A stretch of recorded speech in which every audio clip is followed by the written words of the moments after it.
Vamos começar pelo jogo principal, São Paulo e Portuguesa. São Paulo está lá fora da zona de classificação. Tem um jogo que, antes de começar o campeonato, a gente falava, bom, esses jogos aqui não pode perder, tem que ganhar. Que era o jogo contra o São Bernardo, São Paulo ganhou 1-0, e o jogo contra a Portuguesa. São os jogos que o São Paulo tem que ganhar. Tem mais um ali, um pouquinho mais para frente, mas Que é já o está chegando na Primavera. metade. Contra o Primavera, que nem tá tão. Tá brigando, tá bem o time. Então o São Paulo tem que ganhar esses 3 jogos para ficar aliviado. Ganhou um, empatou com o Corinthians, no fim, como o resultado foi bom. E agora encara aí a Portuguesa, que está ainda lá embaixo na tabela, né? Não faz uma boa campanha, embora tenha vencido o seu último jogo. E aí o São Paulo está pensando em sábado, né, Arnaldo? Vai poupar muita gente. Não é só pensando no sábado, né? Saber que o sábado tem o clássico Palmeiras, mas na quarta começa o Brasileirão contra o Flamengo, no Morumbi, também no Morumbi. Então é a última chance do Crespo revezar, né? Ele vem fazendo isso de certa forma, né? Desde o primeiro jogo não repetiu a escalação, vem mudando bastante, inclusive o sistema. E o treino de segunda, logo depois do jogo do Corinthians, já foi um treino meio que para jogo. Ele mostrou uma coisa que tem sido também uma característica do trabalho do Crespo nesse começo, que é o aproveitamento de jogadores da Copinha, que muitas vezes são tirados dos jogos da Copinha, né? Então, o que aconteceu, mesmo assim o time segue na Copinha, segue vivo, como você falou. Então, essa mistura base e profissional, ela vai continuar com o profissional tendo a prioridade, né? Então, o Crespo liberou, por exemplo, o Paulinho, que ficou no banco contra o Corinthians, e ele, na segunda-feira, jogou pela Copinha e fez o que fez. Fez o gol do meio de campo, classificou o time e tal. E, por outro lado, requisitou o Pedro Ferreira, que é o camisa 10 do time da base, para treinar na segunda, visando o jogo da Portuguesa. Ele não participou da Copinha contra o Botafogo, e, sendo assim, ele deve ter uma chance de possivelmente até começar o jogo como titular contra a Portuguesa nessa escalação mais alternativa que o São Paulo fará. O São Paulo vai ser um time só da base contra a Portuguesa, deve jogar o Luca também, que também está inscrito na Copinha, já deve jogar o Nicolas, que também está inscrito na Copinha, devem jogar os 3.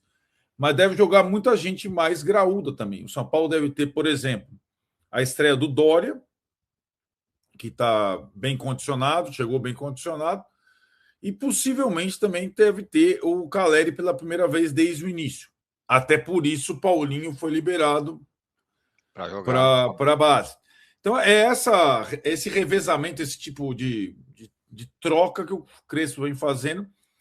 Dos times que vinha jogando, os que mais estavam jogando, o que mais jogou nessas 3 primeiras partidas do campeonato, por exemplo, é o Tapia.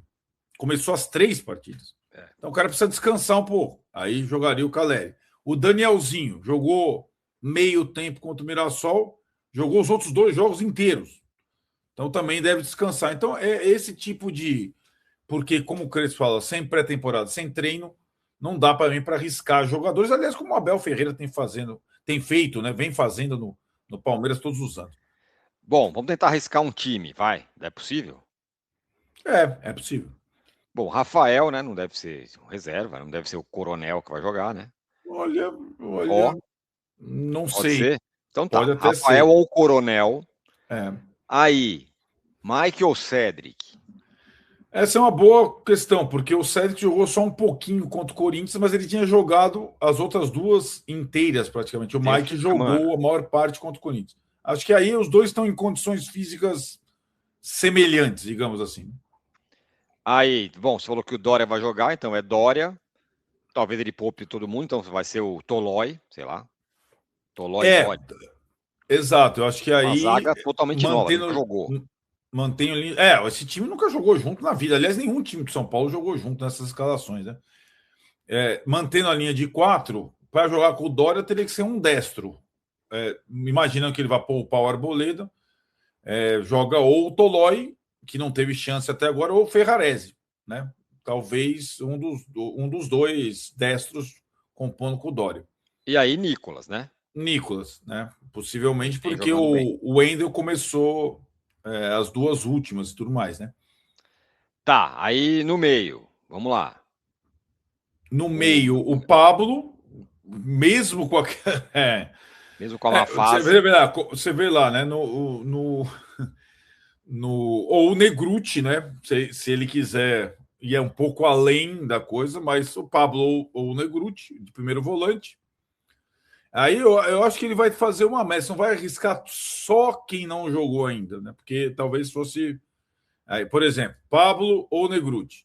Aí, Hugo, que não jogou desde a cirurgia no joelho, ou Bobadilha. Bobadilha. Bobadilha que não jogou Ou o jogo todo contra o Corinthians. jogou. O jogo inteiro? É, Ah, é verdade, jogou. jogou. Tem razão. Jogou o jogo inteiro, né? É. Não tinha jogado contra o São Bernardo, né?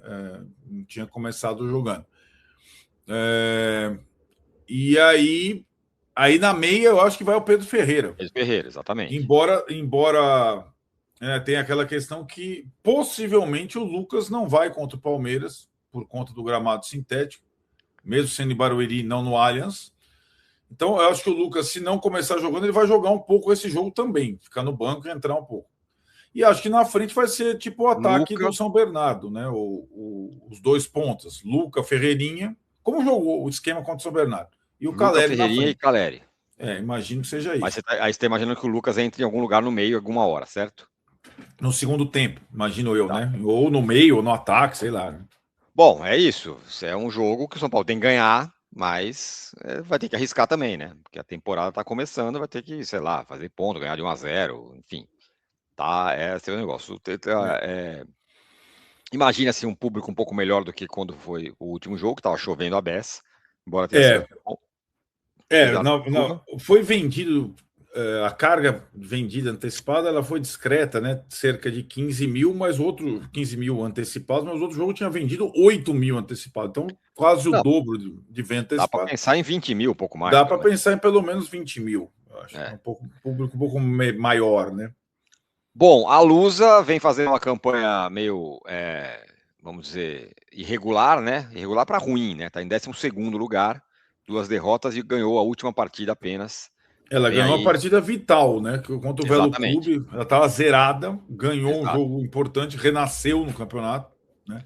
A luta isso. da Luz é para ficar na primeira divisão, primeiro e depois tentar classificar. É dirigida pelo Fábio Matias, aquele mesmo que foi técnico do Botafogo numa pré-Libertadores, depois foi para o Juventude, né? Sim, Vai aproveitar alguns jogadores da Copinha no banco, até curiosamente a Lusa foi eliminada pelo São Paulo na Copinha. verdade, verdade. E o árbitro do jogo é que eu não entendo, eu Quem é juro o por Deus, árbitro, hein? eu não entendo. Cananção. Não é isso. Eu acho que todos os jogos Ah, eu mais já sei quem complexos. é. É o Rafael Klaus. Então, Por quê? Vai gastar o Klaus nesse jogo, né? quem deveria ser o árbitro de Palmeiras e São Paulo? Klaus. Então, ele vai apitar São Paulo e Portuguesa, Pois certo? é. Você entende? Não, Eu não entendo. entendo. O São Paulo é muito fraco em bastidor. É. Então, provavelmente o árbitro de Palmeiras e São Paulo com torcida única e barulho vai ser um Pausa de 5 segundos para pedir a sua ajuda ao nosso canal com o seu like e se inscrever se ainda não for um inscrito. Bora lá falar sobre São Paulo Futebol Clube. O que acontece com o Enzo Dias, porque ele ainda não está disponível? E a resposta é preparação física. O Enzo Dias, depois daquela cirurgia que ele fez na final da temporada passada, ele já se recuperou plenamente dessa cirurgia e aí agora ele está fazendo a preparação física, ele está se alinhando fisicamente. Ainda há, né, um desfavorecimento ali, há um desnível, é a palavra certa que foi me dita.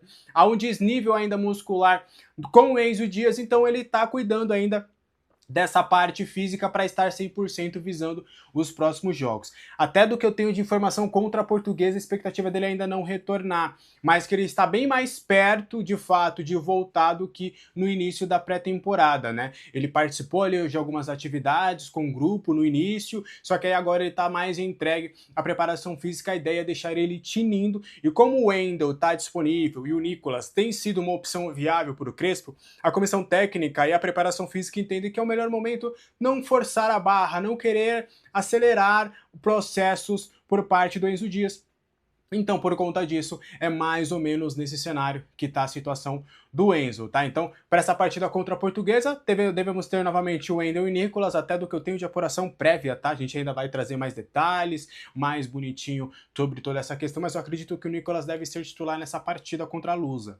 Mas o Enzo Dias ainda carece um pouquinho de mais atenção, principalmente nessa parte física. Clinicamente está 100%, mas falta isso para ele voltar a estar disponível para o técnico Hernan Crespo. Tá com saudade do Enzo Dias? Você acha que ele é titular absoluto da lateral esquerda? Quero saber a opinião de vocês aí nos comentários, tá? Agora sim, o São Paulo fez proposta oficial para a contratação do Júlio Fernandes, atacante de 21 anos. Ele é mais atacante do que ponta, né? Até pelo que eu vi ali dos lances dele, ele preferencialmente joga mais até pelo lado direito, mas ele cai muito como um segundo atacante. E aí seria aquela função que o Hernan Crespo quer para um novo atacante. Ele quer alguém que possa atuar pelo lado e alguém que possa também atuar, por exemplo, como um segundo atacante para ele poder variar o esquema.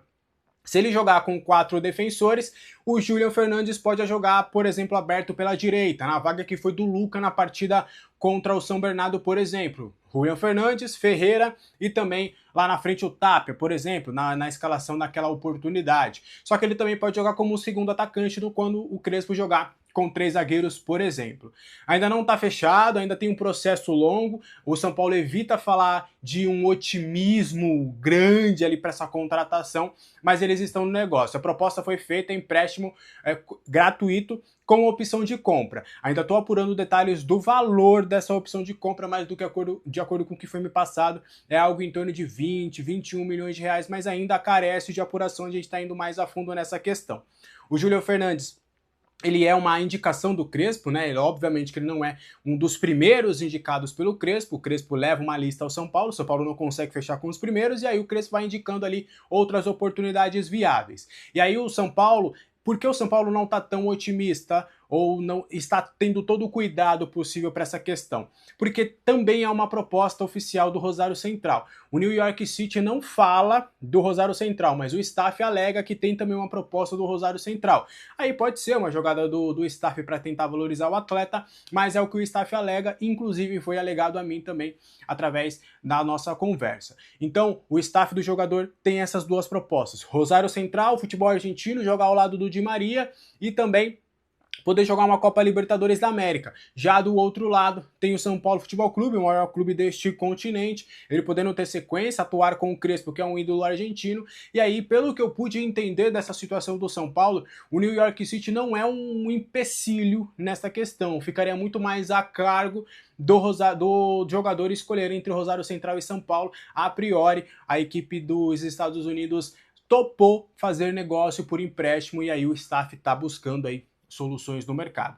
Vamos aguardar as cenas dos próximos capítulos, mas repito, tá? A temperatura correta é há negócio, há conversa, mas ainda não tá num nível de, olha, tem um otimismo aqui para isso acontecer, hein? Acho que as coisas vão acabar acontecendo da melhor forma. Não é assim que tá. É apenas um negócio onde o São Paulo ainda mantém uma cautela, mas desta vez a gente pode colocar que há uma proposta oficial sim na mesa do New York City. Você acha que é uma boa contratação? Quero saber de vocês aí. Pra gente fechar o vídeo de hoje, Casares articula um retorno ao poder no São Paulo em até 30 dias ou até menos do que isso. Eu vou te explicar.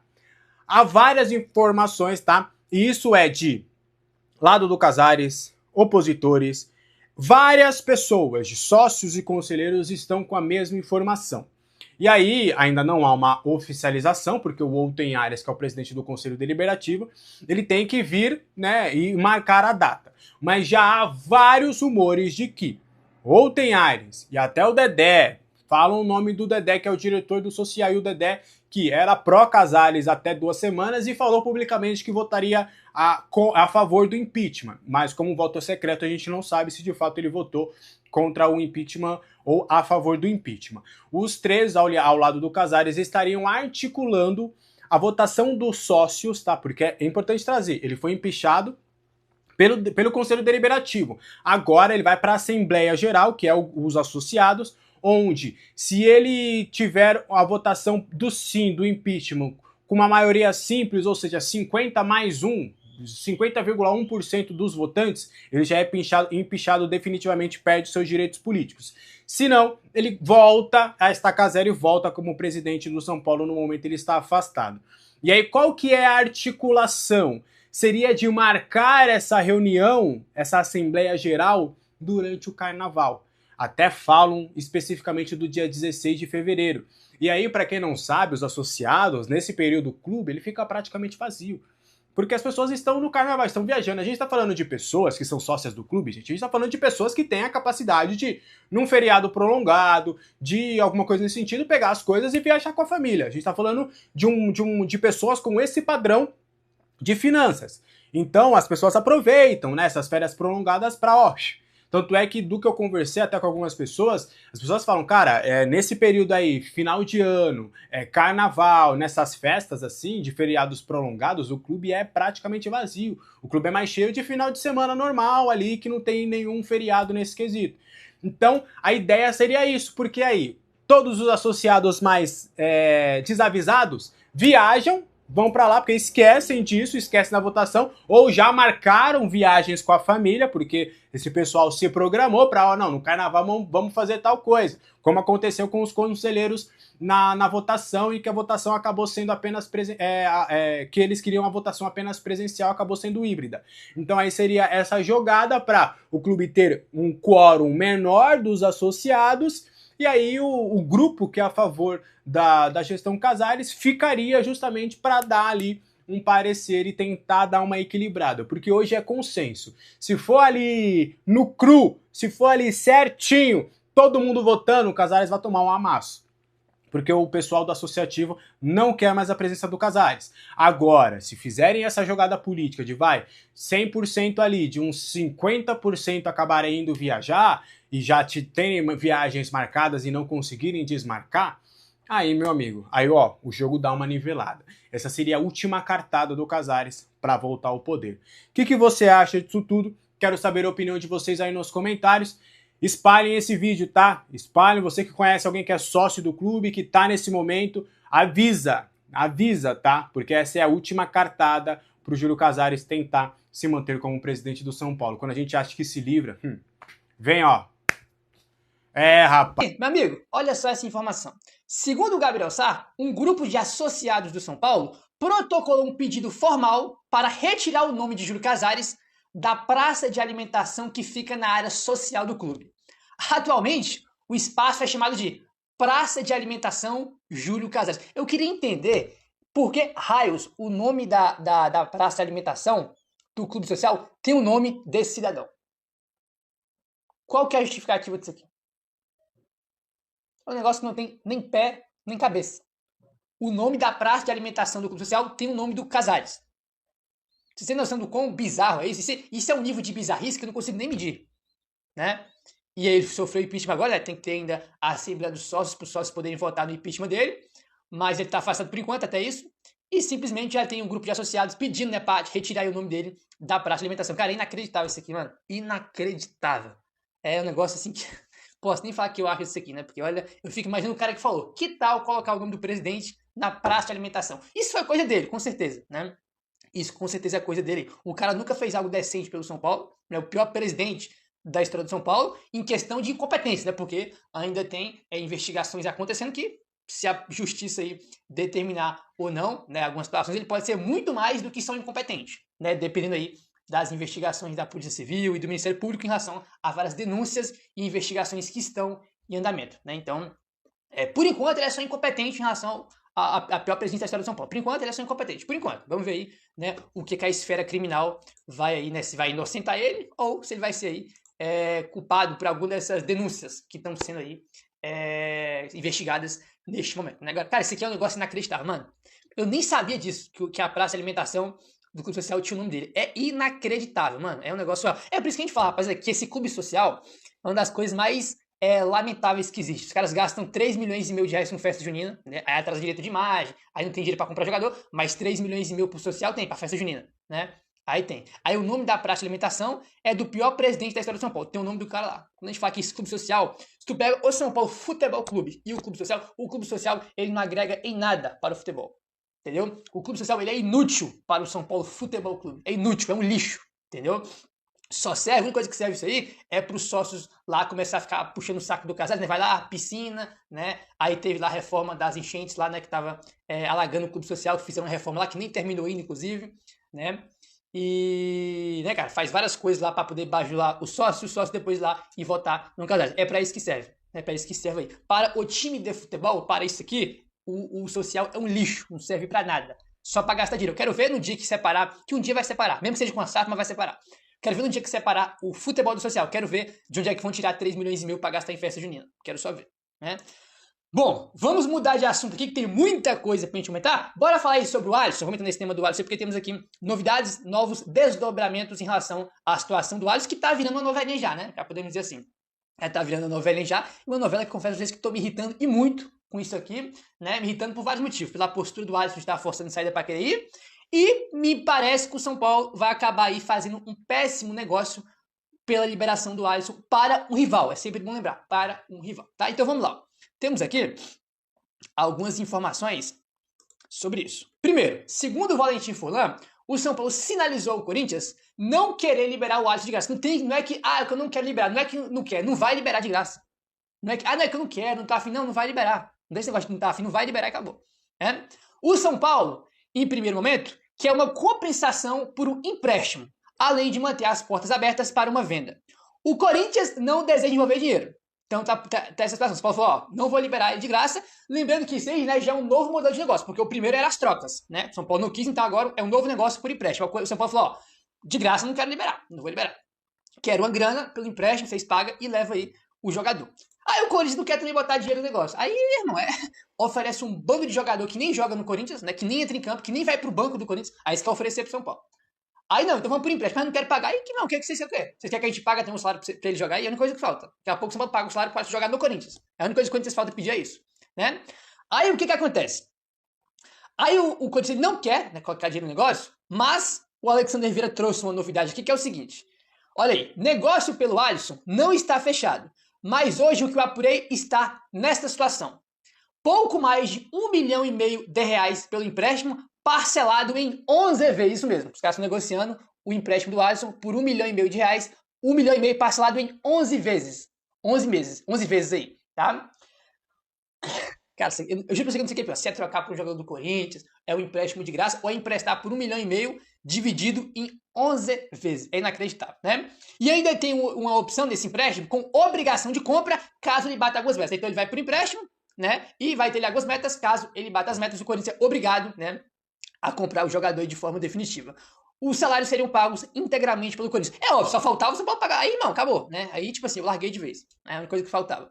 As conversas ainda estão em andamento e mais detalhes estão sendo conversados. Então, segundo Alexandre Vieira, a situação atual é essa. Estão negociando aí R$1,5 milhão, né? Pouco mais de R$1,5 milhão pelo empréstimo. Esse valor parcelado em 11 vezes, né? E teria uma obrigação de compra se o Alisson batesse algumas metas que estarão estipuladas no contrato, né? Caso aí concretize essa negociação. Cara, que negócio patético, mano. Eu fico assustado como a cada 10 negócios que o São Paulo faz, 9 é ruim pro clube. Eu acho incrível. Ah, não, Gabriel, que o Alisson quer aí é sair. Meu filho, que se dane que o Alisson quer. Ele tem... Por que ele não ficou de biquinho antes de assinar a renovação? Na hora de assinar a renovação, de aumentar salário, não tem biquinho, né, Alisson? Engraçado que não tem biquinho. Quando tava na Série B com o Grêmio, quando foi rebaixado, não tinha biquinho pra vir pro São Paulo, né? Aí agora tá de biquinho. Entendeu? Eu falei, só não se facilita negócio com o rival. E esse negócio aqui é muito facilitado pro rival. Muito facilitado. R$1,5 milhão, né? Aí pelo empréstimo, só que parcelado em 11 vezes. Vamos fazer o seguinte: São Paulo vai em qualquer rival dos três, do Palmeiras, do Corinthians, do Santos, e pega um jogador que tá no banco, que nem joga. Vai lá e oferece, né, uma proposta por empréstimo. Quero ver se eles vão emprestar pro São Paulo. Quero só ver, né? Ainda mais se os caras pedirem uma compensação, São Paulo, vou pagar R$1,5 milhão em 11 vezes. Ninguém faz isso pro São Paulo. Mas o São Paulo, como é que é o bonzinho, o aceita tudo, tá aí negociando esse negócio ridículo e patético. Que o Alisson fique treinando separado, fazendo biquinho, mas não iria pro Corinthians nesse negócio aqui. E outra, é o rival e não se facilita negócio com o rival. Porque nenhum rival facilita a negociação com a gente. Então tem que facilitar pra eles. Ponto. E outra, quem tá do outro lado é o Dorival Júnior, né? Que o auge do Alisson foi com o Dorival. A chance do Dorival recuperar o Alisson é gigantesca. Aí tu vai facilitar um negócio para um rival, né? Que tem grande chance, né, do Dorival recuperar o Alisson. O Alisson vai ser titular lá, cara. O Dorival queria levar o Alisson pra seleção, mano. Pra seleção, tinha informação disso. Vocês acham que ele não vai ser titular no Corinthians? Ele vai ser titular. Entendeu? Então tem vários motivos para não facilitar uma negociação. Né? Primeiro porque é rival, segundo porque o jogador tá forçando, se é mais um ponto também, e os moldes do negócio é ridículo, né? 1,5 milhão por empréstimo, dividido em 11 vezes, é um negócio patético. Eu nunca vi o São Paulo pagar por empréstimo, né, um valor desse ou semelhante, dividido em 11 vezes, eu nunca vi isso. Nunca vi. Né? Mas o São Paulo faz, né? Sei. Sabe o que vocês fazem, São Paulo? Vai lá no Bahia, que vocês tentaram o Cauli, oferece lá um valor por empréstimo pelo Cauli e divide lá em 11 vezes, em 50 vezes. Vamos ver se o Bahia vai aceitar? Não aceita, só no São Paulo que acontece isso. Né? Só no São Paulo que acontece isso, né? E se ele estiver fazendo biquinho, que fique fazendo biquinho no treino, pô. O cara tem contrato, tá recebendo, né? Então, que fique lá fazendo biquinho. Ou então, que seja negociado com outro time, né? Com Cruzeiro, com Santos, com Inter, com Grêmio, com outro time. Não com o Corinthians, né? Então, é isso aí. E ele vai jogar bem no Corinthians, cara. Ele vai ser titular. O Dorival tem grandes chances aí do Dorival conseguir recuperar ele. Grande chance. Os caras já se conhecem. O Corinthians perdeu o Maicon, né, que era titular do time ano passado, foi embora. Então os caras estão precisando de um jogador para essa posição. E o Dorival ama o Alisson. Então a chance dele ser titular lá e ser recuperado é gigantesca, né? É gigantesca aí, né? Então, tipo assim, é patético essa postura do São Paulo. Lamentável, assim. Que o cara fique lá fazendo bico, treinando, mas não vai pro Corinthians em um negócio que não é bom pro São Paulo. Esse negócio não faz diferença nenhuma, esse negócio pro São Paulo. Pro Corinthians faz. O Dorival vai conseguir um jogador titular para eles, que ele vai ser titular do Corinthians. Esse negócio pro São Paulo não tem nada de positivo pro São Paulo. Nada. Nada. Dinheiro ridículo de pinga, né? 1,5 milhão dividido em 11 vezes. Né? E detalhe, tem outro ponto que eu não comentei. O Corinthians não paga. Né? O Corinthians é o time aí que mais compra jogador e não paga. O Corinthians toma transfer ban toda hora, cara. Cada 2, 3 meses o Corinthians toma transfer ban. Acabou de sair de um. Né? Por quê? Porque compra jogador, vários jogadores e não paga. Tem essa questão